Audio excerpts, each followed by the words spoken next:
शास्त्रों में प्रमाण है कि महाप्रभु स्वयं कृष्ण अंत कृष्ण बहिर्गौर, भीतर से वो कृष्ण है, साक्षात है, लेकिन बाहर में उनका वर्ण, उनका भाव वो राधा जैसा है।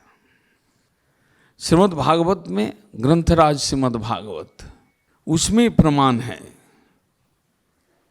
कृष्ण वर्णं तिसाव कृष्णम संगोपांगास्त पार्षदम यज्ञै संकीर्तनै प्रायर जयंती ही सुमेधस। जब अवतार का बारे में प्रश्न हो रहा था श्रीमद् भागवत में, कलियुग में कोई अवतार है या नहीं, इस विषय में चर्चा हो रहा था। वहां पर एक कथा आता है कि एक अवतार कलियुग में है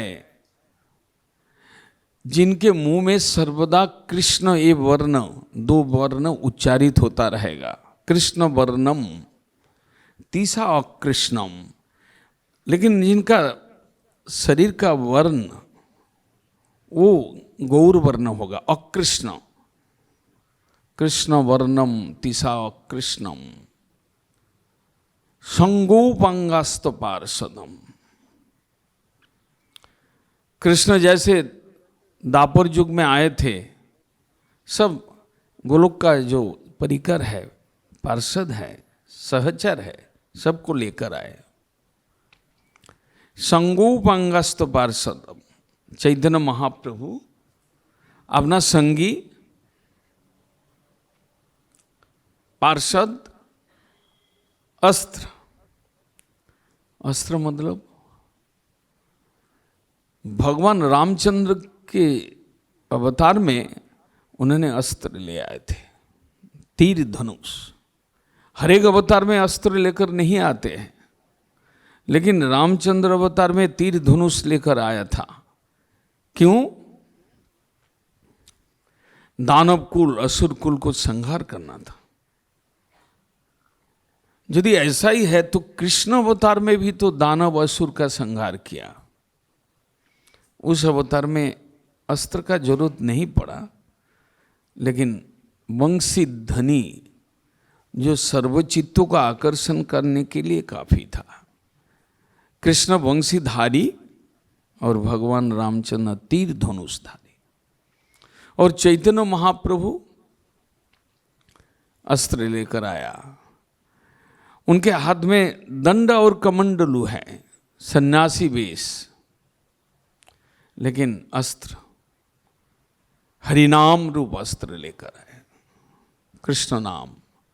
आज क्यों कलियुग में इतना कृष्ण नाम का प्रभाव है, हरि नाम का इतना प्रभाव क्यों है? ये साइंटिफिक है, ये शास्त्रीय प्रमाण के साथ है। शास्त्र में हरि नाम का बढ़ावा दिया कलियुग में। कलियुग में याग यज्ञ विफलम हरिर्नामैव केवलम, सत्य ध्यान त्रेताय यज्ञ दापरे अर्चन, कलियुगेर धर्म है नाम संकीर्तन। कलियुग का धर्म का दिग निर्देश देते समय सभी शास्त्रों में कहा गया कि हरि कीर्तन, हरि नाम, कृष्ण नाम। महाप्रभु आए संग पंगास्त पार्षदम, कृष्ण वर्णं तिसा कृष्णम संगोपांगास्त पार्षदम। पार्षदगण को ले आया। कौन सा पार्षद है?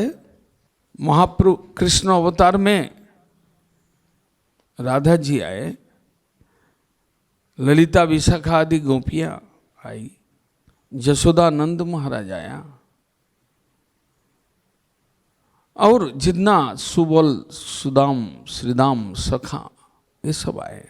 उस समय जब पृथ्वी भारग्रस्त हो रहे थे, उस समय देवताओं ने प्रार्थना किया। फिर ब्रह्मा जी देवताओं की तरफ से जाके खीर साहिब विष्णु के पास गए, प्रार्थना किया आपको आना है आपके।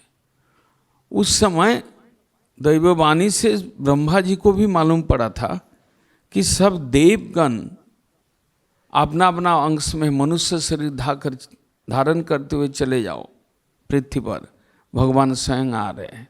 चैतन्य महाप्रभु अवतार में महाप्रभु स्वयं कृष्ण होने पर भी उनका भाव, उनका कांति, शरीर का वर्ण वो राधा जी का लेके आए थे। और राधा जी स्वयं आए गदाधर के रूप में, ललिता, विशाखा, स्वरूप दामोदर, राय रामानंद के रूप में आए। सखा आए, श्रीदाम, सुदाम, ये सब सखा भी महाप्रभु के अवतार में आए। और ब्रह्मा हरिदास के रूप में, शिव जी अद्वैत आचार्य के रूप में, नारद जी श्रीवास पंडित के रूप में आए। ग्रंथराज श्रीमद् भागवत कहते हैं कि महाप्रभु, चैतन्य महाप्रभु कली युग में एक अवतार आएंगे, प्रच्छन्न अवतार, जिनका बहुत खुलकर वर्णन नहीं होगा श्रीमद् भागवत में, लेकिन वो अवतारी कृष्ण ही आएंगे। इस तरह का उनका लक्षण होगा। कृष्ण वर्णं तिसा अकृष्णम संगूपांगास्त पार्षदम जोग्गई संकीर्तन प्रायर जजंती ही सुमेधस। संकीर्तन यज्ञ के द्वारा लोग उनको आराधना करेंगे, पूजा करेंगे। ये चैतन्य महाप्रभु का अवतार का इंगित है, हम बाद में सुनेंगे। लेकिन चैतन्य महाप्रभु कौन है? स्वयं कृष्ण है। हम कृष्ण कथा जब सुनते हैं, कृष्ण कथा जो कि तब कथामृतम तप्त जीवनम कवि भी ईडितं कल्मषापहम श्रवण मंगलम श्रीमदाततम भुवि गृणन्ति ते भुरिदा जना। कृष्ण कथा त्रिताप, हृदय के अंदर ताप है, जलन है, उसको मिटा देता है। तप्त जीवनम, आपके अंदर क्लेश है, आपके अंदर त्रिताप है, आप उस क्लेश को हटाने का समाधान नहीं कर पा रहे हैं। यहाँ तक कि आप किसी को बोलने के लिए भी, अपना प्रियजन के पास बोलने का भी आप हिम्मत नहीं करते हैं। ऐसा भी जलन कभी कभी आपके पास पहुंचता है, व्यक्त नहीं कर सकते। या तो रेल लाइन में व्यक्त कर सकते हैं, या तो जहर पीकर व्यक्त कर सकते हैं, या तो गले में रस्सी लगाकर व्यक्त कर सकते हैं, लेकिन और उससे कोई चारा नहीं रह बचता है। ऐसा संसार में जलन है। तब कथामृतम तप्त जीवनम, गोपियों का उक्ति, जिस समय कुछ जीवन जीने के लिए उनका इच्छा नहीं कर रहा था, गोपियों का ऐसा स्थिति आई थी। कृष्ण के प्रति गाढ़ा प्रेम के कारण ऐसा घटना हुआ कि वो जीने का इच्छा नहीं हो रहा था। और हम लोगों को संसार के प्रति इतना माया, स्त्री पुत्र परिवार के प्रति इतना माया कि कभी कभी हम लोग को भी जीने का इच्छा नहीं करता। दोनों बीमारी का एक ही दवाई है, श्रीमद् भागवत कहते हैं तप्तानाम जीवनम। आप संसार के त्रिताप से जल रहे, वही एकमात्र कृष्ण कथा आपके लिए है। सुनिए, रसिका भुव भावुका पिबंती जे सतांग आत्मनो सतांग कथामृतम तदेव रमंग रुचिरंग नवम नवम। कृष्ण कथा सुनो, नया नया लगेगा। आज एक सुना वही चीज काल सुनो, लेकिन नया लगेगा, क्योंकि वक्ता जो होता है उसके हृदय के रस अलग अलग प्रकार से निकलता है, तो आपको नया लगेगा। कृष्ण कथा संसार के अंदर त्रिताप से दग्धीभूत जीव, दुखी जीव, क्लेश से जर्जरित जीव का एकमात्र उपाय है। और कृष्ण को प्यार किया जो गोपियाँ, वो भी कृष्ण का विरह से तप्त होकर, कृष्ण विरह से बचने के लिए उनको लिए भी एक ही दवाई कि कृष्ण कथा जितना सुनते हैं वो लोग को आनंद मिलता है। इसलिए किसी समय गोपियां ने कहा कि कृष्ण तुम तो बड़ा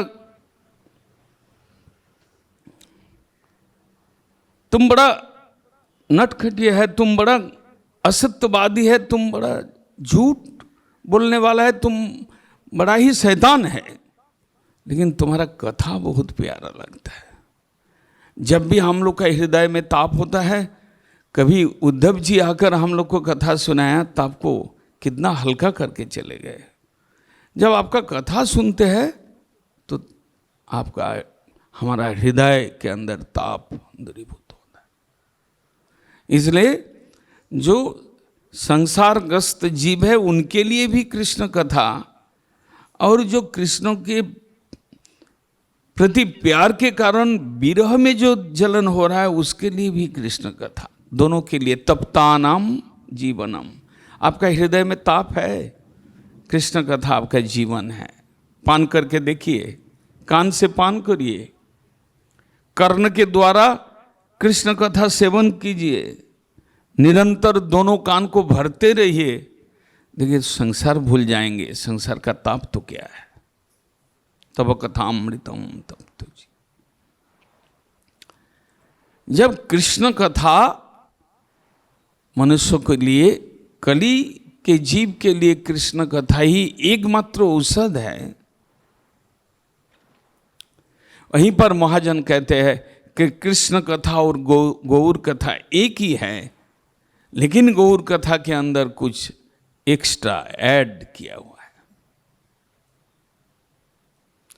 जो कृष्ण है वही गौर है। इसलिए कृष्ण कथा सुनो या गौर कथा सुनो, फल एक ही मिलेगा। लेकिन कृष्ण कथा से गौर कथा में कुछ एक्स्ट्रा मिलेगा आपको। एक समय कैलाश पर्वत में शिव जी बहुत गाना गा रहे थे। पार्वती जी देखा कि आज कोई कृष्ण गाना नहीं है, वो हर रोज कृष्ण गाना गाते थे, लेकिन वो गौर कर रहे, क्या बात है, ये कोई अवतार है या किस चीज का कथा ये बोल रहा है। तो पार्वती जी पूछा शिव जी से कि आप आज कौन सा अवतार का कथा बोल रहे हैं। गौर बोलकर बड़ा प्रेम से नाच रहे थे, बड़ा भावाविष्ट हो रहे थे। शिव जी बोले कि तुम बड़ा भागवती हो कि आज तुमको ये चीज जानने के लिए भी तुम्हारा मन में प्रश्न आया। मैं आज जो अवतार का गाना गा रहे हैं वो अवतारी है, वो कृष्ण स्वयं है, वो चैतन्य महाप्रभु का अवतार है, गौर अवतार कथा है, वो बड़ा अद्भुत है। और मैं तो मेरा अंदर भीतर से इतना आनंद आ रहा है कि कृष्ण कथा में, कृष्ण गाना में इतना आनंद नहीं आ रहा था, लेकिन जितना महाप्रभु के गान से हमको आनंद मिल रहा है। तो पार्वती देवी बोले कि आप ये कौन सा अवतार है, किस युग में आए थे, इनका क्या महिमा है, इनका नाम के अंदर क्या महिमा है, ये थोड़ा मेरे को बताइए। तो शिव जी बोला कि बड़ा देखो, द्वापर युग में कृष्ण आया, अष्टाविंश चतुर्युग के अंत में, द्वापर युग के अंत में कृष्ण आए। और कृष्ण जब आ रहे थे उसी समय युग धर्म प्रवर्तन करने के लिए, जो असुर विनाश करने के लिए काम पड़ गया, तो असुर विनाश काम, परित्राणाय साधुनाम विनाशाय च दुष्कृतम, दुष्कृति को विनाश करने के लिए काम पड़ गया था, साधु को रक्षा करने का काम आ गया था। लेकिन जीवे दिव गुणोधन चिंत कृष्ण वृंदावन जड़े आनी को नील प्रकाश। कृष्ण किसी समय इच्छा किया था कि गोलोक में जो प्रेम है विशुद्ध प्रेम है, जिसमें इस भौम प्रपंच का प्रेम के अंदर जितना मैल मिश्रण है वो विशुद्ध प्रेम है। इस प्रेम को मनुष्य को जानना चाहिए, इस प्रेम को मर्तलोक में प्रकाश करना चाहिए, इस प्रेम का खोज मनुष्य को मिलना चाहिए। इसलिए कृष्ण अवतार में उन्होंने गोपियों को ले आया, गोलोक धाम को ले आया और इतना लीला विलास किया, प्रेम का लीला किया, सब के सब उनके परिकरगण मुग्ध हो गए। क्यों मुग्ध हुआ?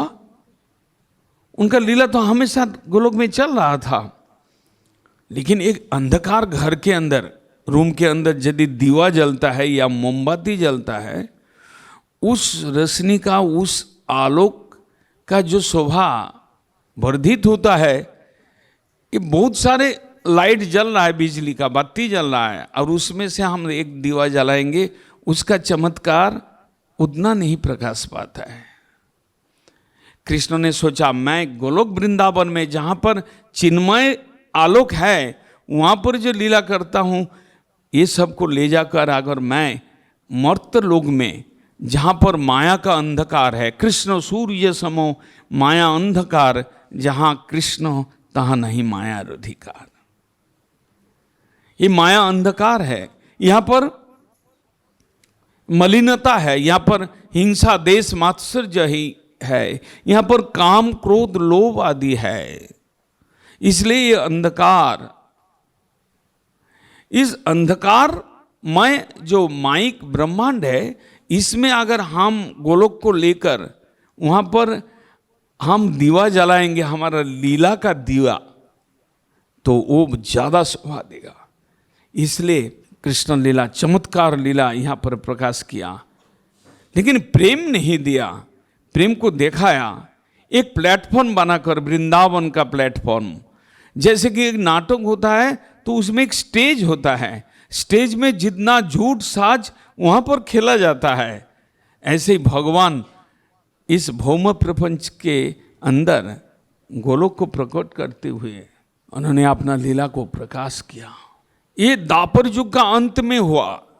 जिस दिन कृष्ण यहाँ से अपना लीला को समाप्त किया, उसी दिन से कली युग का प्रवेश हुआ।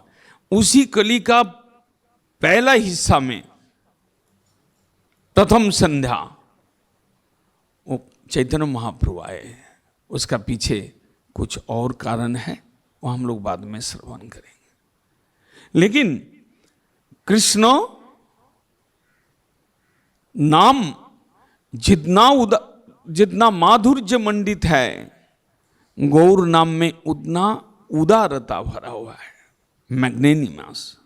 इतना गौर सुंदर का नाम में इतना उदारता है, उसमें कोई संकोच नहीं है।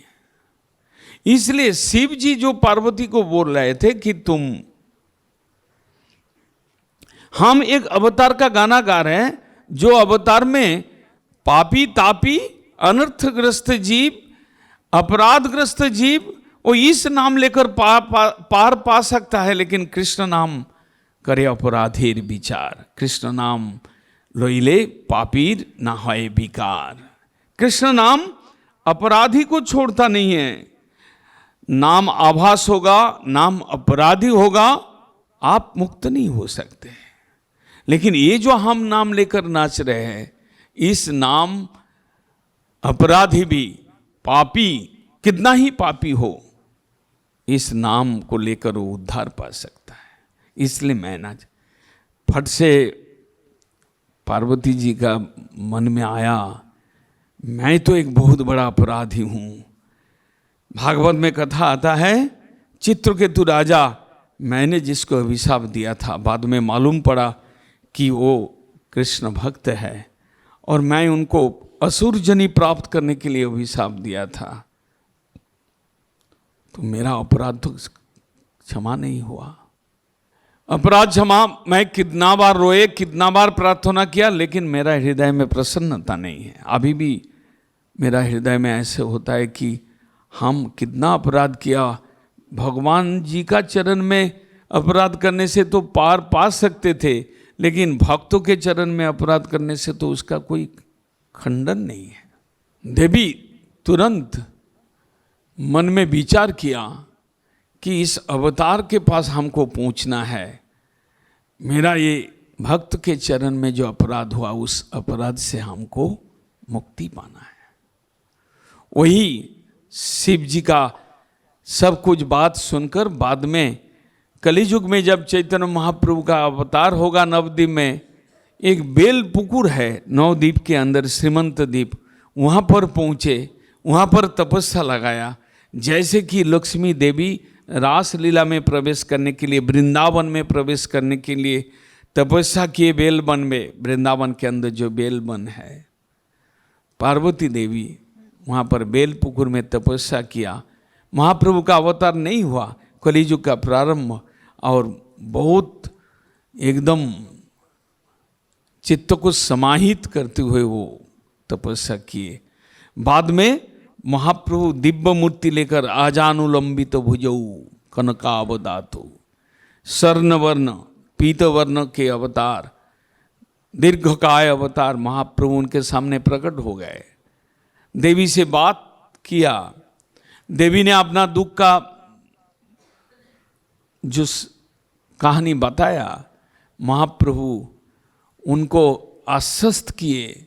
महाप्रभु कहे कि चिंता नहीं है, मैं कुछ दिन बाद इस नवद्वीप में अवतार लेंगे, उस समय तुम जगमाया के रूप में, पुरामा के रूप में तुम यहाँ पर आओगे, मेरा लीला में तुम सहायक बनोगे और तुम्हारा सब अपराध समाप्त हो जाएंगे। वही गौर कथा जो उदार चैतन्य, उदार गौरांग, उनका कथा हम, कलियुग का तो समय बहुत कम है, आयु हम लोग का कम है, यद्यपि हम लोग आयु को वृथा नष्ट कर रहे हैं। श्रीमद् भागवत बोलते हैं आयुर्हरति वै पुंसांग उद्दन अस्तंच जनसौ तस्य रीते यक्षणो नितो उत्तम श्लोक वार्ता। हम हरिभजन नहीं कर रहे हैं, हम परिवार संभाल रहे हैं, हम धन जुटा रहे हैं, हम स्त्री पुत्र परिवार नाती नातनी के लिए व्यवस्था कर रहे हैं, लेकिन हम अपना जीवन को सार्थक करने के लिए हमारे पास समय नहीं है, हम समय नहीं दे रहे। लेकिन आप जितना इकट्ठा कीजिए पैसा, आपका झोला से एक एक दिन का आयु खत्म कर रहा है सूर्य देवता। काल के रूप में भगवान सूर्य देवता के रूप में प्रकट होकर जब वो अस्तमित हो जाते हैं, फिर सुबह दूसरा दिन सब सुबह जब वो आते हैं, तब तक आपका झोला में एक दिन का आयु खाली। आप कितना भरिए, बहुत कमाइए, आप बहुत झूठ सच को झूठ, झूठ को सच बनाइए, लेकिन आपका एक दिन समय आएगा, आपको हिसाब चुकता करना पड़ेगा। आप क्या किए, क्या नहीं किए, हरि सेवा के लिए क्या किए और स्त्री पुत्र परिवार के लिए क्या किए, उसका हिसाब आपको देना पड़ेगा एक दिन। आपका झोला से एक दिन का आयु खत्म, पैसा तो आपके जेब में भर गया, आप खुशी है, लेकिन आपको मालूम नहीं है आपके झोला से एक दिन का आयु लेकर भाग गए सूर्य देवता। श्रीमद् भागवत में कथा आता है आयुर्हरति वै पुंसांग, मनुष्य का आयु का हरण कर रहे भगवान एक दूसरा रूप लेकर। काल समय, समय से सूर्य आते हैं, समय से सूर्य जाते हैं, फिर दूसरा दिन सूर्य आते हैं, लेकिन आपका क्या क्षति करके गया आपको मालूम नहीं है। आपका झोला में चाहे 80 साल हो, चाहे 60 साल हो, चाहे 85 साल हो, चाहे 45 साल हो, आपका झोला में था, लेकिन इस सूर्य देवता आया और गया और आपका झोला से एक दिन का आयु लेकर भाग गए हो, आपको मालूम नहीं है। आप बड़ा खुश है, एसी कमरा में है। 2 BHK था, वो आपको 3 BHK मिल गया और बड़ा लंबा चौड़ा है, बड़ा सजाया इंटीरियर। लेकिन आपने इंटीरियर तो कर दिया, वो वास्तव में एक्सटीरियर है। इंटीरियर तो आप जिस दिन कृष्ण नाम करेंगे, कृष्ण भजन करेंगे, कृष्ण को प्रणाम करेंगे, आपके हृदय के अंदर जितना मल है वो धीरे धीरे खसता जाएगा। आपका इंटीरियर एकदम चमत्कार बन जाएगा। आपके हृदय के अंदर जो घर है, जहाँ पर भगवान का निवास होना चाहिए, जहाँ पर भगवान अंतर्यामी के रूप में होते हुए भी आपके गंदगी को देखकर वो दूर दूर में रहते हैं, वो इंटीरियर को आप, उस रूम को आप इंटीरियर कीजिए।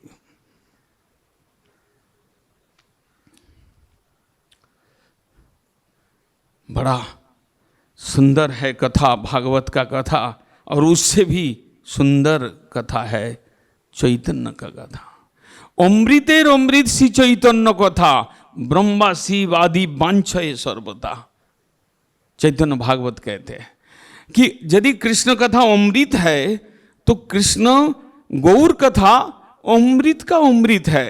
अब आइए सुनिए, देखिएगा कि एक ही कृष्ण है, रंग उनका विपरीत है, स्वभाव उनका विपरीत है, भाव उनका विपरीत है, लेकिन आपको फायदा ज्यादा है। आजकल तो हम लोग फायदा सोचते हैं ना, क्यों? आप अनर्थग्रस्त है, आप कलियुग के जीव है, आपके पास टाइम नहीं है, आपके पास मोबाइल है पॉकेट में, हरि कथा के समय पर वो बाजता है, आप कथा के समय उठकर बाहर जाते हैं कि कथा में आपका कितना रुचि है? आपको अरुचि है कृष्ण कथा में।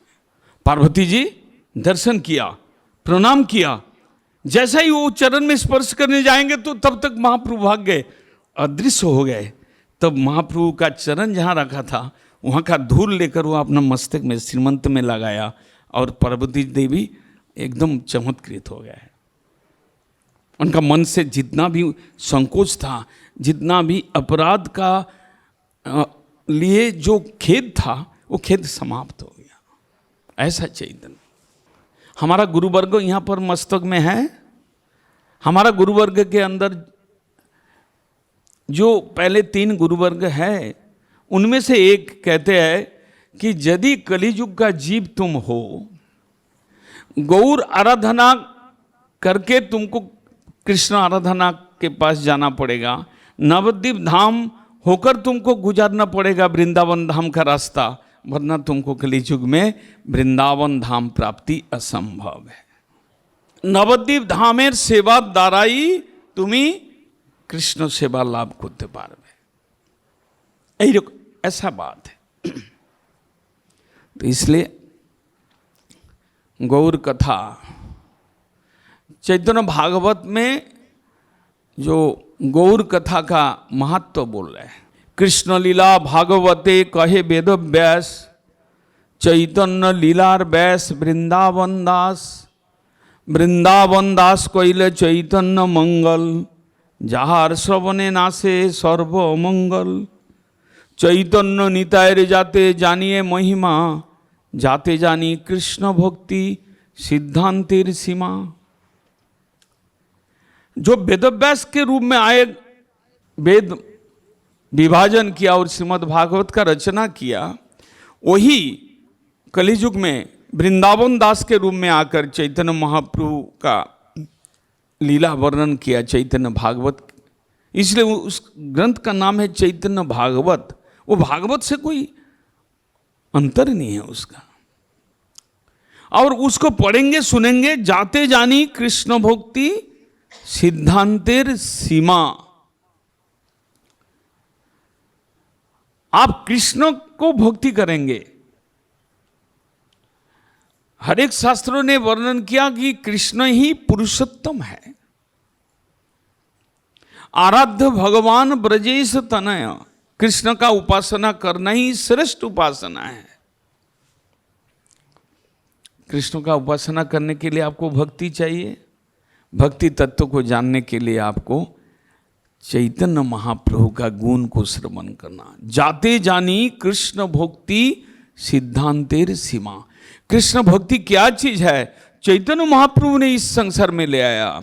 उससे पहले इतना शुद्ध भक्ति का नाम तो था।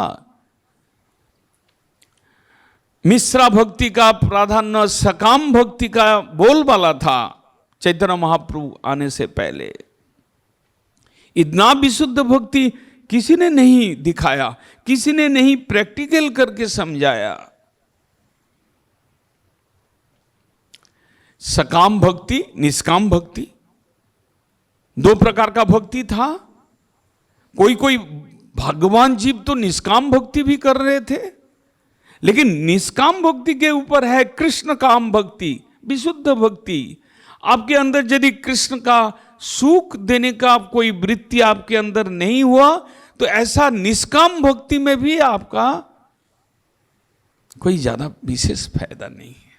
सकाम भक्ति घृण्य है, आप भक्ति करेंगे और भगवान से खूब मांगेंगे, सकाम भक्ति है। निष्काम भक्ति, आप भक्ति करेंगे भगवान से कुछ नहीं मांगेंगे।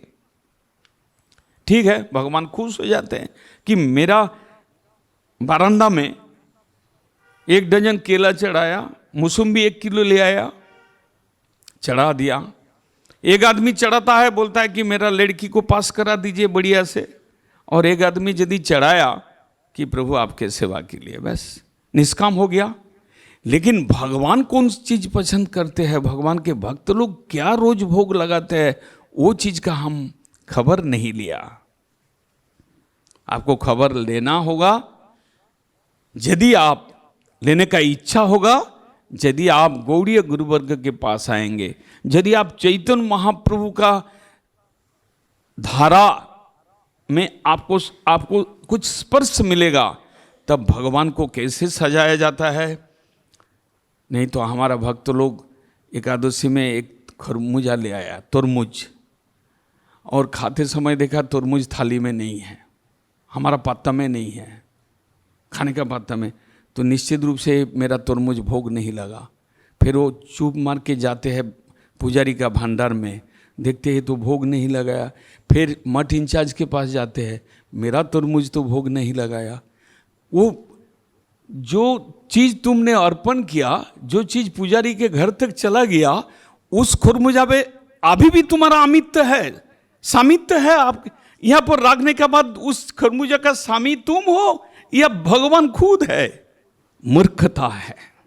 हम एक चीज जब प्रभु को चरण में सौंप देते हैं, वो भोग लगा या नहीं लगा, आज लगा या कल लगेगा या सड़ के खराब होगा, तुम्हारा जुम्मा उसमें नहीं है। यदि जुम्मा तुम्हारा अंदर आया तो अहंग है, वो अहंग तुमको क्लेश दे रहा है जिंदगी भर, आप भी देता रहेगा। गौड़ीय मठ का शिष्य होने पर भी तुमको देता रहेगा, क्योंकि तुम्हारा अमित्व, तुम्हारा जो अहंग, वो खरबूजा के साथ पर्यटक महाराज का पेट तक जाने का सोच रहे कि कहाँ तक वो हमारा अमित्व वहाँ पर पहुँचाएगा।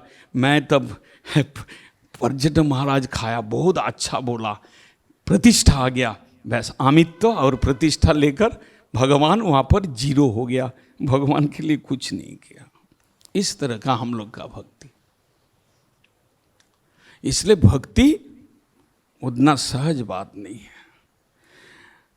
जब ध्रुव महाराज ने 5 साल के उम्र में जंगल में दौड़ रहे थे, उनको विमाता ने कहा कि पद्म पलालोचन हरि का उपासना करना है, तब जाके तुम सिंहासन में बैठ सकते हो।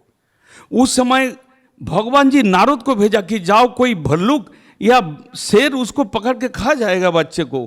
तो नारद जी दौड़ कर गए, बोला कि ध्रुव तुम इधर क्यों है? बोला कि मैं तो हरि का अन्वेषण करने के लिए आया। पद्म पलाश बोलता, अरे तुम पागल है, सबई दुराराध्यम मतो मम।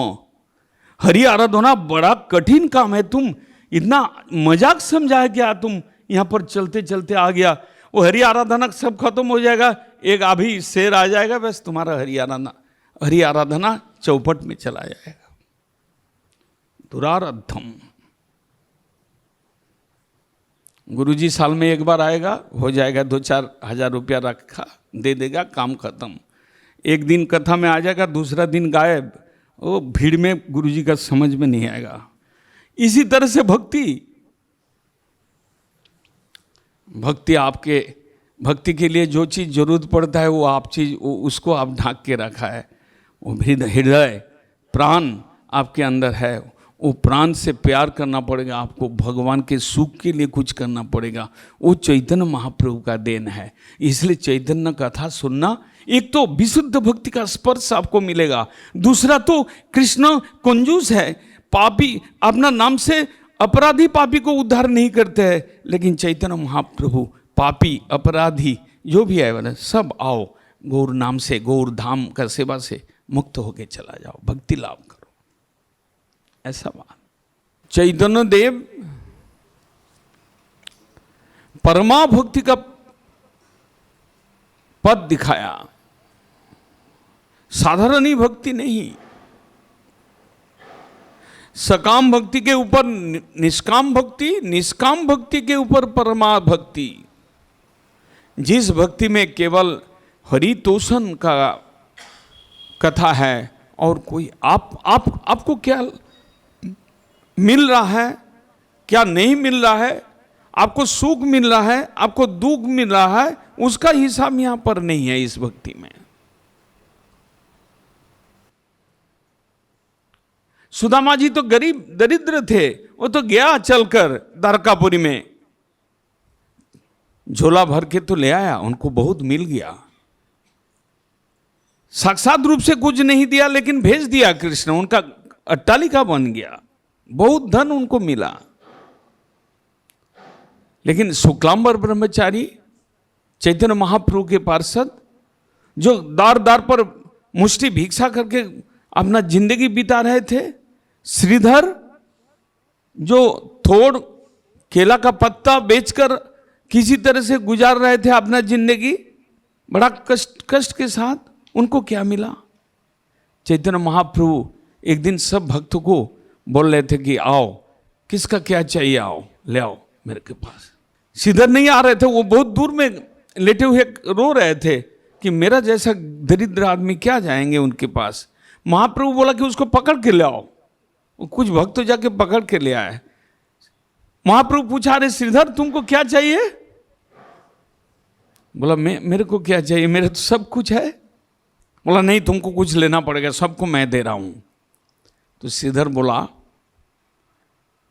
कि गंगा स्नान के समय पर जाते हुए जो ब्राह्मण जबरदस्ती मेरा थोड़ केला उठा के ले आया था, वही मेरा जन्म जन्म नाथ बने, उनका सेवा मैं करता रहूं। कि धन मांगा? गौर कथा सुनने के लिए आपको गौर भक्तों के गुण में डूब देना पड़ेगा। शुक्लांबर ब्रह्मचारी वो भिक्षा करते थे, संध्या के समय पर श्रीवास के घर में आकर कीर्तन में घुस जाते थे, नाचते थे। वो बगल में झोला, भिक्षा का झोला। तो महाप्रभु बोला कि अरे शुक्लांबर, तुम रोज तो बहुत अच्छा अच्छा चीज खाते हो और मेरे को नहीं देते हो। झोला में हाथ डाला और एक मुट्ठी तंदूर लेकर खाना शुरू कर दिया। उसमें टूटा हुआ चावल, कौन आजकल बासमती राइस देगा कि आपको भिक्षा में? टूटा हुआ चावल कंकड़ है उसमें। महाप्रभु उसको उठा के खा लिया। हाय हाय करने लगा शुक्लांबर। महाप्रभु बोला कि शुक्लांबर, इसमें जो स्वाद है ना, वो रुक्मिणी जो बासमती चावल बना के दिए थे उसमें इतना स्वाद नहीं है। ये है चैतन्य, ये है चैतन्य महाप्रभु का कथा। दरिद्र जाला में तुम मरो, लेकिन तुमको शुद्ध भक्ति मिले, प्रेम धन मिले, वो हमारा विचार है। हम तुमको कुछ पैसा नहीं देंगे। महाप्रभु एक दिन बोला श्रीधर को, श्रीधर तुम्हारा झोपड़ी में छेदा है, बारिश गिरता है रात को, तुम तो सो नहीं पाते हो। श्रीधर कहता कि मैं तो बड़ा आराम से हूं, महामाया का निद्रा जाना वो तो एक तम गुण का व्यापार है, वो माया देवी चढ़ जाता है। कम से कम इतना तो भगवान हमको कृपा किया, रात को बारिश होता है, मैं खड़े होकर कोना में जहां पर बारिश नहीं गिरता है वहां पर खड़े होकर 25,000 50,000 नाम तो जप कर लेता हूं। मैं तो बड़ा भाग्यवान हूं। महाप्रभु बोला कि श्रीधर, तुम दुनिया को दिखा सकता है कि तुम्हारा अंदर कितना दारिद्र्य है, लेकिन मैं जानता हूँ तुम्हारा पास कितना बड़ा धन है, वो है कृष्ण प्रेम धन। वो धन और किसी के पास नहीं है। इस नवद्वीप के अंदर सबसे धनी तुम ही हो। ये चैतन्य महाप्रभु का विचार है। गौर आराधना करने से नहीं होगा, गौर का स्वभाव, गौर का भक्त का चरित्र और निरंतर सुनना पड़ेगा, तब जाके हमारा हृदय अगर यदि विगलित होगा, हम यदि अगर शुद्ध भक्ति क्या चीज़ है समझेंगे, हमारा जन्म जन्म का भाग है, 14 पुरुष का भाग है। हम गौड़ीय मठ में आया, हमारा 14 पुरुष का भाग है। यदि हम भजन कर पाएंगे, चैतन्य देव का विचार को समझ पाएंगे, करोड़ों जन्म का हमारा भाग होगा तभी। और आखिर में चैतन्य महाप्रभु का कृपा से अगर कृष्ण प्रेम धन मिल गया तो उसका हम जैसा कोई भाग्यवान संसार में, सृष्टि में नहीं है, मानना पड़ेगा। इसलिए गौर कथा हम लोग को सुनना ही पड़ेगा। अमृतेर अमृत श्री चैतन्येर कथा, ब्रह्मा शिव नारदादि वांछवे सर्वथा। आपको मालूम है कि भागवत का 3 सीटिंग हुआ था। बद्रीनाथ में सोमप्रस तीर्थ है, वहाँ पर भागवत कथा पहला सीटिंग हुआ था। वेदव्यास अपना पुत्र को सुखदेव को सुनाया था। सुकताल में, सुकरतल दिल्ली के पास, वहाँ पर सुखदेव जी परीक्षित को सुनाया था। और तीसरा सीटिंग कलियुग के प्रारंभ में 60,000 ऋषियों के बीच में सूत गोस्वामी जी भागवत कथा सुनाया था। वही सूत गोस्वामी किसी समय उनको मालूम चला कि किसी कलियुग में चैतन्य महाप्रभु का अवतार है, और चैतन्य महाप्रभु का अवतार चैतन्य देव का कथा, कृष्ण कथा माधुर्य पूर्ण है, और चैतन्य कथा माधुर्य के साथ साथ औदार्य पूर्ण है, उदारता है। वो सूत जी किसी समय सुना कि इस कलियुग में चैतन्य महाप्रभु का अवतार होगा, नवद्वीप में होगा। वो नवद्वीप भागे और वहाँ पर गंडकी नदी बह रहा था, वहाँ पर उसके तीर में जाकर वो गौर कथा शुरू कर दिया। गौर अवतार का कथा अपना दिव्य दृष्टि से देखकर वो गाना शुरू कर दिया। और शिव जी इधर से भागने लगा, कैलाश पर्वत से बोला कि मैं गौर कथा सुनने जाऊंगा। तो देखा कि बैलगाड़ी में बैठकर हम वहाँ तक पहुँचते पहुँचते 7 दिन बीती जाएगा। इसलिए वो हंस को बोला, अरे तुम भाई मेरा थोड़ा काम कर दो।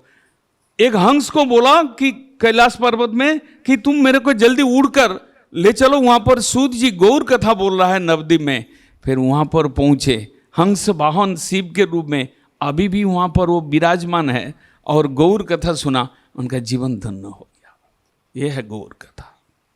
अभी हम लोग सुनेंगे गौर अवतार का कारण क्या है। गौर कथा का महत्व सुना, अभी हम लोग सुनेंगे। उसमें भी थोड़ा बाकी रह गया कि सुखदेव जी गौर कृष्ण कथा बोले, भागवत कथा, सूत गोस्वामी भागवत कथा कहे, और गौर कथा कौन बोले? सूत जी बोले। लेकिन उसके बाद में जो वर्णन किया चैतन्य भागवत, चैतन्य चरितामृत का वर्णन हुआ, वो कृष्णदास कविराज गोस्वामी षड गोस्वामी के अनुगत थे। वो चैतन्य चरितामृत लिखा। उसने लिखते लिखते लिखते लिखते हैरान होकर बोला कि हम लोग समझ रहे होंगे कि भागवत तो 12 स्कंध है, बहुत बड़ा कृष्ण कथा है, कृष्ण का लीला तो बहुत बड़ा है, तो गौर कथा निश्चित रूप से कम होगा, थोड़ा होगा। कृष्णदास कविराज अपना अनुभूति बोल रहा है। जिस समय गौर कथा लिख रहे थे, आमी क्षुद्र पक्षी जीव रांगा टुनी से जइছে তৃষ্ণায় पिए समुद्रेर पानी, गौर गोविंदेर कथा अंत नहीं जानी। कृष्णदास कविराज बोल रहा है कि मैं तो चैतन्य लीला का वर्णन शुरू किया था, लेकिन चैतन्य लीला वर्णन करते करते मेरे अंदर ये अनुभव आया कि मैं टूनी पाखी, एक छोटा सा पक्षी है, मैं उसका बराबर हूँ मैं, कि मैं समुद्र, चैतन्य महाप्रभु का कथा एकदम समुद्र तुल्य है। मैं वहाँ पर तृष्णार्थ होकर गौर कथा सुनने के लिए हम गए, लेकिन कितना गौर कथा मैं चर्चा कर पाया। एक टूनी पक्षी जैसे कि तृष्णार्त होकर समुद्र के पानी लिया, 2-3 बार ओठ से अपना पानी लिया, मैं उतना ही ले पाया, बाकी तो बाकी छूट गया, बाकी हम उसमें स्पर्श नहीं कर पाया। और चैतन्य भागवत में वृंदावन दास ठाकुर जो मूल महाप्रभु का लीला वर्णन करने वाला है, वो बोल रहा है, पक्षी जनो आकाशेर अंत नहीं पाए, जार যত दूर शक्ति তত दूर उड़ी जाए। एक पक्षी आकाश में उड़ता है, उड़ते उड़ते आखिर में वो थक जाते हैं, क्योंकि आकाश का अंत नहीं है। तो क्या करते हैं, फिर जितना दूर शक्ति वहां चलकर फिर नीचे आ जाता है, अपना पेड़ के डाली में बैठ जाता है।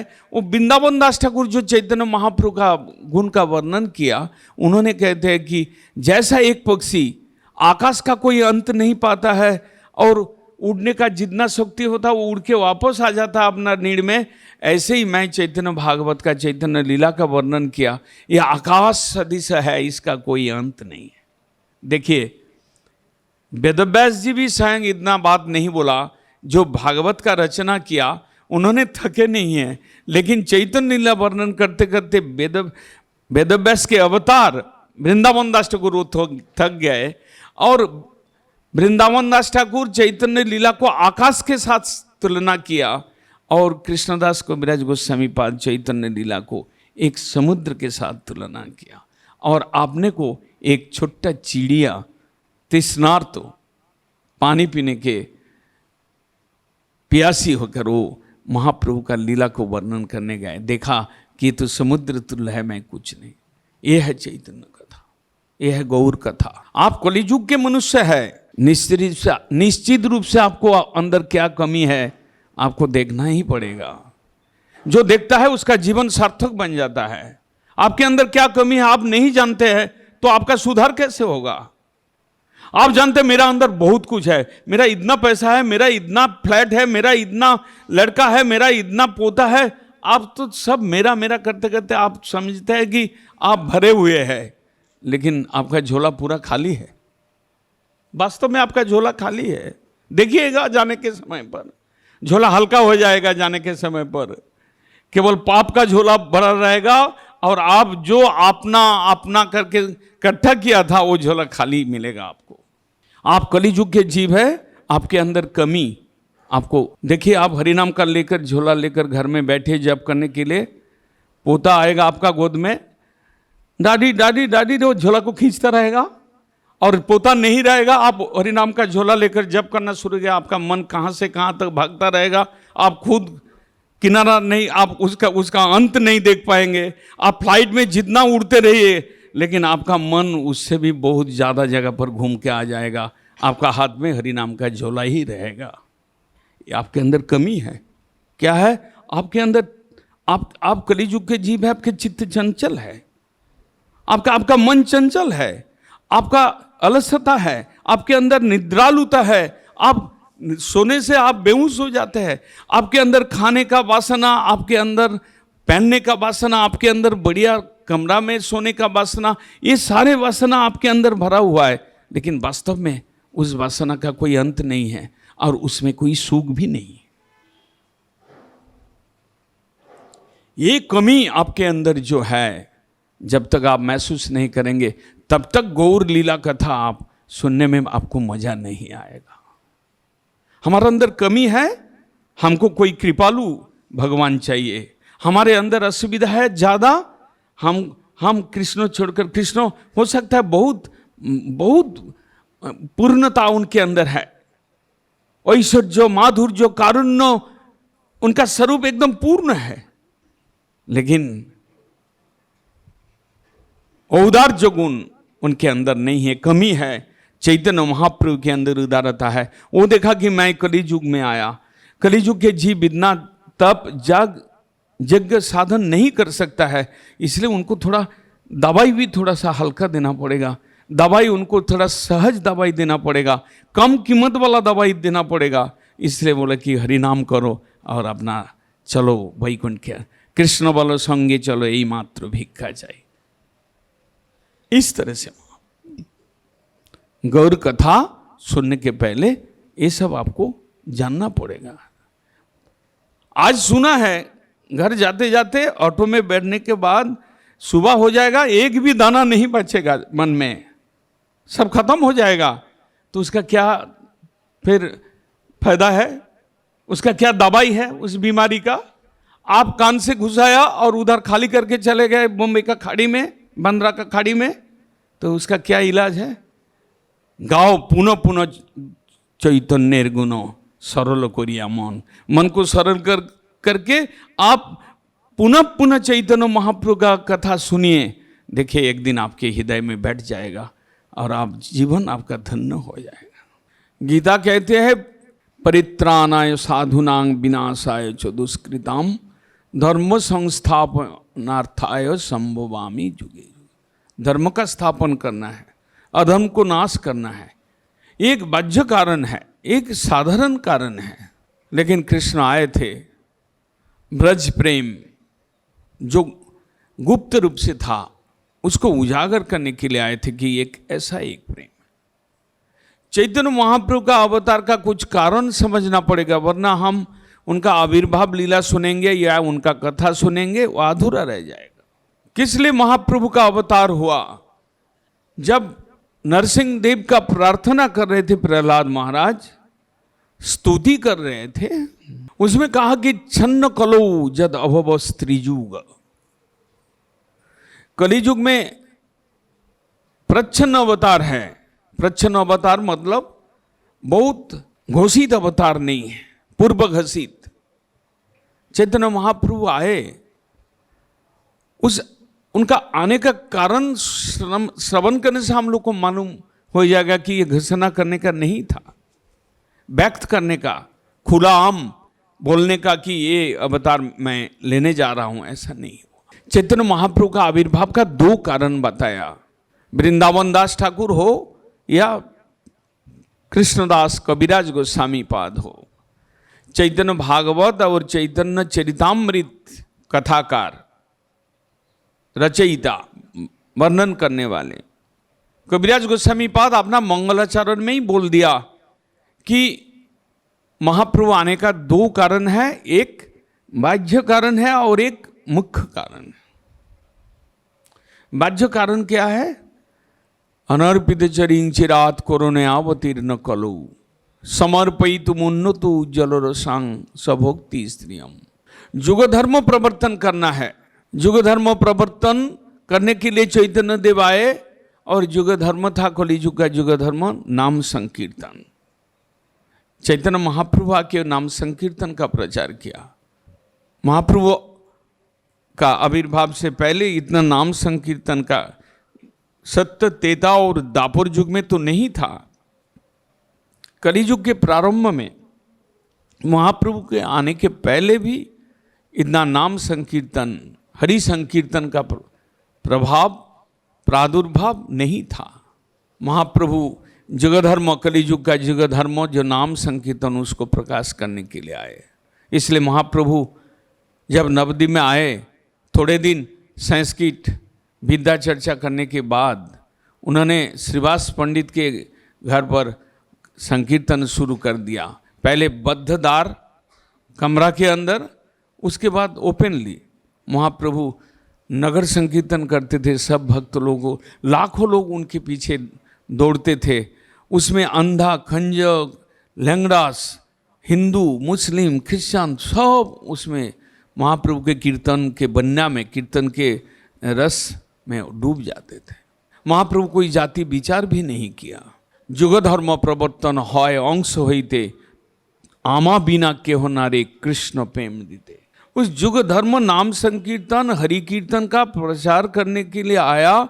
करते करते करते करते ऐसा समय आया, ऐसा भाव आया, महाप्रभु जिसको मर्जी कृष्ण प्रेम देना शुरू कर दिया। प्रेम धन बिना मोर व्यर्थ जीवन। वास्तव में मनुष्य जब जन्म मिला, जड़ीय प्रेम, भौतिक प्रेम, ये हम लोग के पास है। ये प्रेम बड़ा अस्थाई है, क्षणभंगुर है। इस प्रेम में साइड इफेक्ट है, बैड इफेक्ट है, ये प्रेम दुख प्रद है। लेकिन आध्यात्मिक चेतना को लेकर जब आप हरि प्रेम, कृष्ण प्रेम, भगवत प्रेम में आप डूब जाएंगे, उस समय जीवन का आनंद ले सकते हैं। ये निष्काम होते हैं, ये निर्गुण होते हैं, और ये प्रेम कभी दुख नहीं देगा, केवल आनंद घन समुद्र में आपको डुबो देगा। कृष्ण प्रेम महाप्रभु स्वयं वर्णन किए कि पुरुषार्थ,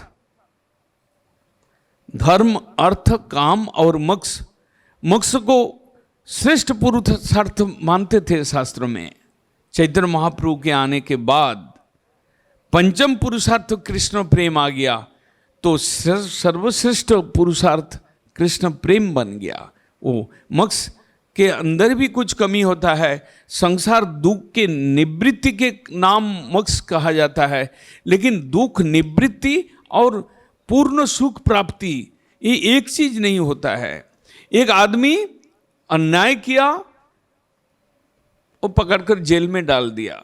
जेल से जब 15-20 साल पहले उनको छुटकारा मिला, तो उसको मुक्ति का आनंद कहते हैं कि जेल से आप निकल कर आए, आप मुक्त हो गए, ये आपका एक आनंद है। लेकिन जब तक आप अपना परिवार से नहीं मिलते हैं, जब तक आपका पत्नी, पुत्र और माता पिता सबके साथ आप जाकर प्रेम का व्यवहार, आनंद नहीं लेते हैं, तब तक वो मुक्ति संपूर्ण नहीं है। ऐसे ही भागवत बोलते हैं कि सर्वश्रेष्ठ पुरुषार्थ कृष्ण प्रेम, जो गोपियां के अंदर थी। ध्रुव महाराज, प्रहलाद महाराज, अम्बरीश महाराज, ये सब भागवत में दृष्टांत है। भक्ति में भगवान को पाया ध्रुव महाराज, प्रहलाद महाराज, अम्बरीश महाराज, अक्रूर महाराज, उद्धव महाराज। ब्रज के गोपियां, ब्रजवासी गोपियां, सबको प्रेम मिला, लेकिन उस प्रेम के अंदर कितना अंतर है वो भागवत दिखाया। ध्रुव महाराज के भक्ति सकाम, प्रहलाद महाराज का भक्ति केवल शरणागति के बेस पर, अम्बरीश महाराज के भक्ति में सेवा था, अक्रूर जी के भक्ति में ज्ञान मिश्रण था, उद्धव जी के भक्ति में थोड़ा सा किंतु था, बैरिकेड था। ब्रजवासी, जो ब्रज के गोपियां का जो भक्ति है, उसमें कोई बैरिकेड नहीं था। इसलिए भागवत क्रम परिजाय में दिखाया कि गोपी प्रेम सर्वश्रेष्ठ है और वही परमोत्तम पुरुषार्थ है। चैतन्य महाप्रभु उस प्रेम को दिखाया। चैतन्य महाप्रभु कभी ध्रुव प्रहलाद के प्रेम का परम पुरुषार्थ के रूप में स्वीकार नहीं किए। धर्म, अर्थ, काम, मोक्ष, उसके आगे जाके कृष्ण प्रेम, चैतन्य महाप्रभु उस प्रेम दान करने के लिए कलि युग में आए। ये बाह्य कारण है उनका। एक युग धर्म प्रवर्तन, हरिनाम संकीर्तन का प्रथा ले आया महाप्रभु, और एक कृष्ण प्रेम का साधन ले आया, कृष्ण प्रेम आचरण करके दिखाया। साथ साथ अविचार, किसी को विचार नहीं किया ये यज्ञ ये अयज्ञ, ऐसा विचार नहीं किया, प्रेम दान किया। एक कुष्ठ रोगी थे साउथ में, हमारा भारतवर्ष के, जो उड़ीसा प्रदेश के आगे जाकर कुंभ तीर्थ, कुर्म तीर्थ, वहाँ पर जाके एक वसुदेव विप्र थे, जो उनका सारा शरीर में कुष्ठ था। महाप्रभु उसको आलिंगन किया, आलिंगन करने की वजह से उसका कुष्ठ व्याधि चला गया। उसके बाद उन्होंने बोला कि मैं क्या करूं, मैं अच्छा शरीर हो जाएगा तो मेरा अंदर अहंकार आ जाएगा, मैं तो उससे अच्छा, मेरा जो कुष्ठ व्याधि था उससे मेरा हृदय तापित थे, दुखी थे, प्रभु का नाम ले लेते थे, अभी मेरा शरीर। महाप्रभु कहते हैं, कभू तुम्हार नहीं बे बाधिबे विषय तरंग। तुम निरंतर कृष्ण नाम लो, कभी भी तुमको इस संसार के सुख, विषय सुख तुमको ग्रास नहीं कर सकता है। तुम कृष्ण नाम करते करते तुम्हारा अंदर प्रेम उदय होगा। जिस प्रेम पंचम पुरुषार्थ है, श्रेष्ठ परमतम पुरुषार्थ है। महाप्रभु बाद में उस कुष्ठ विप्र को प्रेम देकर गए। इस तरह से प्रेम दान करना उनका अवतार का एक कारण था। लेकिन मुख्य कारण कुछ और है। भक्ति में आप चलते रहेंगे, भक्ति करते रहेंगे, भक्ति समझते रहेंगे, कृपा होता रहेगा, तब ये मुख्य कारण को आप समझ सकते हैं। महाप्रभु का आविर्भाव का जो मुख्य कारण क्या है, गंभीर सिद्धांत, गहरा सिद्धांत है। कबीराज गोस्वामी पाद रूप सनातन के कृपा से, महाप्रभु के कृपा से उसको व्यक्त किया, तभी हम लोग जान पाए, नहीं तो हम लोग जान नहीं पाते।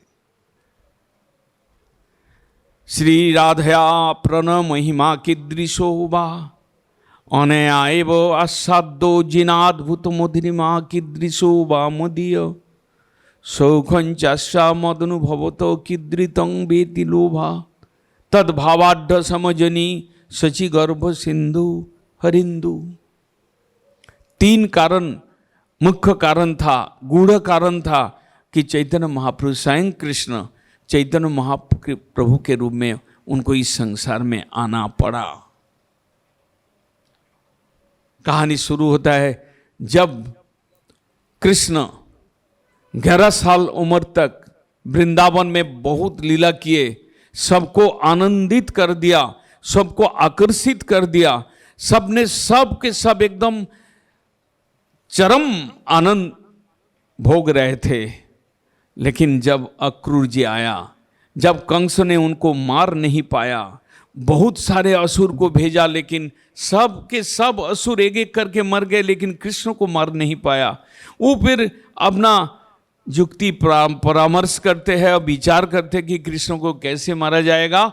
बाद में विचार का नतीजा ये निकला कि मैं मथुरा मंडल में एक धनुर्यज्ञ का आयोजन करेंगे, जिसमें गलत तरीका से कृष्ण और बलराम को मारेंगे। उसमें धनुर्यज्ञ के गेट पर एक पगला हाथी को रखेंगे, वो दोनों भाई को पैर से दबकर मार देगा। वो अगर प्लानिंग फेल हो जाएगा, अंदर में जाके मल्ल युद्ध होगा चाणूर और मुष्टि के साथ कृष्ण बलराम। जो बड़ा बड़ा पहलवान है, जिसका उम्र 40 साल है, 11 साल के कृष्ण और बलराम के साथ, 12-13 साल का बलराम और 11 साल के कृष्ण के साथ उसको लड़ाएंगे। कंस का विचार है। क्या करते हैं, अक्रूर जी को भेजते हैं। वो विश्वासी है कृष्ण बलराम, नंद महाराज ब्रज के लोग भी उनको मानते हैं, क्योंकि वो कृष्ण के चाचा लगते थे। तो अक्रूर जी को समझाया। अक्रूर जी कंस के मंत्री थे। अक्रूर जी को बोला कि तुम दोनों, मैं धनुर्यज्ञ का आयोजन कर रहा हूँ, दोनों बच्चा को रथ में बैठा कर ले आओ, हम बड़ा खुशी हो जाएंगे कि कृष्ण बलराम हमारा यज्ञ में आया, हमारा जय जयकार हो जाएगा। जब अक्रूर जी जाते हैं, शाम को पहुंचते हैं वृंदावन, सुबह उठकर कृष्ण बलराम को रथ में बैठाकर चलना शुरू करते हैं, तब तक गोपियों के अंदर एक समाचार फैल जाता है। वो सब के सब काम छोड़कर उस रथ के पास आते हैं और रोते हैं, रथ का पाया को पकड़कर खींचते हैं। लेकिन कृष्ण निर्दय होकर अक्रूर जी को कहते कि रथ चलाओ। बाद में गोपी ने, कुछ गोपियां तो मूर्छित होकर पड़ गई और कुछ लोग उन अपना रथ का पाया पकड़कर खींच रहे हैं, कुछ लोग तो खड़े जैसे पत्थर का मूर्ति खड़े हैं, ऐसा रह गए। क्या करना है क्या नहीं करना समझ नहीं पा रहा था विरह वेदना से। कृष्ण थोड़ा दूत के माध्यम से बोला कि मैं जल्दी ही मथुरा में वापस आएंगे, लेकिन वो आया नहीं। ये जो विरह जंत्रणा, विरह व्यथित हृदय छोड़कर, गोपियों को छोड़कर कृष्ण गए। उसके बाद उनका मथुरा लीला हुआ, कंस को मारे, माता पिता को बंधन छुड़ाया और क्या क्या काम नहीं किया। गुरुपुत्र को दक्षिणा के रूप में मृत पुत्र को ले आकर दिया। उसके बाद वो कुरुक्षेत्र का युद्ध रचाया। फिर क्या क्या नहीं किया। उसके बाद वो द्वारका लीला में चले गए और गोपियां यहां तड़पते रहे।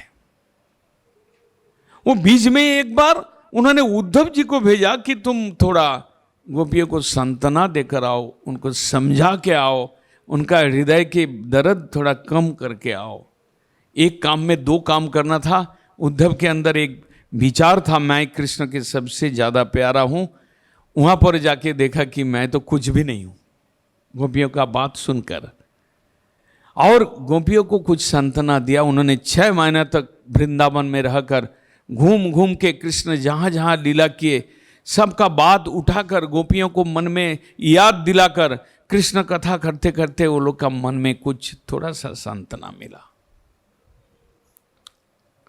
जब उद्धव जी कृष्ण के पास वापस आते हैं, उसके बाद कृष्ण बीच बीच में सोचते हैं कि गोपियां का प्रेम अतुलनीय है, अतुल्य, संसार में इसका कोई दृष्टांत नहीं है। कृष्ण ने सोचे ये प्रेम मैं खुद ही सोच नहीं सकता था कि खासकर जो राधा जी है, राधा जी के हृदय में जो प्यार है वो हम दुनिया के सब का चित्त को मैं अपने ओर आकर्षित करता हूं और मेरे को राधा जी आकर्षित करता है। उनके अंदर क्या शक्ति है। मैं सबका आकर्षक हूं और राधा जी मेरा आकर्षक है। इसका कारण क्या है वो ढूंढना है। उस कारण ढूंढते ढूंढते चैतन्य महाप्रभु के रूप में आ गए वो। इस कारण को ढूंढते ढूंढते बहुत ढूंढे, लेकिन वो कृष्ण अवतार में इसको कारण को ढूंढ नहीं पाए। फिर उनको ऐसा करना पड़ा। इसमें 3 कारण है कि राधा जी का भाव क्या है। राधा जी के अंदर जो प्रेम है वो प्रेम सर्वश्रेष्ठ है, मेरे को भी आकर्षण क्यों करता है। और राधा जी जो खुश, उनके अंदर जो आनंद आस्वादन करते हैं वो मेरा आनंद से कई गुना अधिक है। ये 2-3 कारण को लेकर सोचते सोचते कृष्ण हैरान हो गया। हैरान होते होते कृष्ण को एक दिन विचार में आया कि मैं इस 3 प्रश्नों का उत्तर को ढूंढने के लिए मेरे को फिर दोबारा आना पड़ेगा। मैं जिस रोल करने के लिए यहाँ आए, मैं कृष्ण श्रेष्ठ परम पुरुषोत्तम, मैं इस रोल से नाटक में ये रोल थोड़ा बदलना पड़ेगा। मेरे को राधा भाव लेकर, राधा दूती लेकर, राधा का वर्ण तप्त कांचन गौरांगी, राधा का वर्ण और राधा का भाव लेकर कलियुग के प्रथम संध्या में चैतन्य महाप्रभु के रूप में आए कृष्ण स्वयं। ये प्रेम लीला है, एक गूढ़ कारण है। इसको ज़्यादा हम लोग मतलब सोचना या ज़्यादा व्याख्यान करने का ज़्यादा जरूरत नहीं है, लेकिन ये बड़ा गूढ़ कारण है। चैतन्य महाप्रभु मुख्य कारण, कृष्ण स्वयं राधा प्रेम को समझने के लिए कलियुग में आए चैतन्य महाप्रभु के रूप में। और आते आते उन्होंने देखा कलियुग के जीव बड़ा सल्पायु, अल्पमेधा, अन्नग्रत प्राण, काम क्रोध के दास, हिंसा देश कलह मात्सर्य से पीड़ित, ऐसा जीव कलियुग के जीव, इनके लिए कोई सहज रास्ता निकला जाए। हरिनाम संकीर्तन ले आया और सबको अकातर में प्रेम दान किया। ये चैतन्य महाप्रभु का बड़ा दान है। इसलिए महाप्रभु के अवतार का कारण को हमको समझना पड़ेगा, तब जाके हम महाप्रभु का भक्त बनकर, महाप्रभु का कलियुग के जीव हमको महाप्रभु का शुद्ध भक्ति का जो प्रोसेस है उसको हमको समझ कर आगे बढ़ना पड़ेगा, वरना हम कृष्ण के भक्ति को हम लाभ नहीं कर सकते। बिना महाप्रभु के। इसलिए गौड़ीय मठ में 3 मूर्ति आप लोग देखते हैं। कई लोग समझते हैं कि गौड़ीय मठ में 3 मूर्ति क्यों है। राधा कृष्ण तो उपास्य है हमारा, लेकिन चैतन्य महाप्रभु का प्रशेष, चैतन्य महाप्रभु राधा कृष्ण के मिलित तनु है। चैतन्य महाप्रभु शुद्ध भक्ति दुनिया में प्रकट किया, इसलिए गौड़ीय मठ में लगाया हुआ है एसी, भगवान को गर्मी के दिन में ठंड मिले, इसलिए भगवान को स्वेटर और चादर चढ़ाया जाता है। इसलिए भगवान का रोज रोज श्रृंगार होता है कि आप जैसे रोज कपड़ा बदलते हैं। इसलिए भगवान का 3 थाली में भोग लगता है, और आप कितना सूखा रोटी खाए, लेकिन भगवान का भोग भगवान का सुख के लिए बनाया जाता है। यहाँ पर कोई किराएदार और तनख्वाहदार आदमी सेवा, मठ में कम आदमी दिखाई पड़ता है, लेकिन प्रेम भाव से, भक्ति भाव से, शुद्ध भाव से यहाँ पर सेवा होता है। 3 मूर्ति है। बिना चैतन्य की कृपा से आप राधा गोविंद का विशुद्ध भक्ति को आचरण नहीं कर सकते। इसलिए महाप्रभु का आविर्भाव का कारण हमको समझ, एक बाह्य कारण, एक मुख्य कारण। बाह्य कारण में हरिनाम संकीर्तन वो ले आया, युग धर्म प्रवर्तन किया, सत्य ध्यान दापरिक यज्ञ, सत्य ध्यान त्रेताय यज्ञ दापरे अर्चन, कलिजुगेर युग धर्म नाम संकीर्तन। इस युग में याग यज्ञ तपस्या ध्यान नहीं है। आप ध्यान करने बैठेंगे मन विचलित हो जाएगा। आप यज्ञ करने जाएंगे, बहुत सारे खर्चा है, आप शुद्ध रूप से द्रव्य नहीं मिलता है, शुद्ध ब्राह्मण नहीं मिलेगा, तो आप यज्ञ नहीं कर सकते। इस युग दापर युग में पूजा का विधान था, और कलि युग में हरिनाम संकीर्तन। इसलिए सर्वत्र आज पृथ्वी व्यापी हरिनाम संकीर्तन हो रहा है, केवल भारतवर्ष नहीं। महाप्रभु ने फोरकास्ट किया था, महाप्रभु ने इच्छा व्यक्त किए थे, चैतन्य महाप्रभु, पृथ्वी पर्यंत जत नगरादि ग्राम सर्वत्र संचार होइबे मोर नाम। मैं कृष्ण नाम ले आया, एक कृष्ण नाम पृथ्वी पर्यंत जाएगा, भारतवर्ष के बाहर जाएगा, गांव में जाएगा, शहर में जाएगा, देश विदेश में जाएगा। वो आज हम लोग देख रहे हैं कि आज आप देखते रहेंगे कि कितना हरिनाम संकीर्तन का बन्या प्रवाहित हो रहा है। हम लोग आगे कल श्रवण करेंगे 4 दिन का कथा। आप लोग धैर्य के साथ, श्रद्धा के साथ श्रवण करेंगे, आप लोग को लाभ होगा। मंचा कल्पतरु।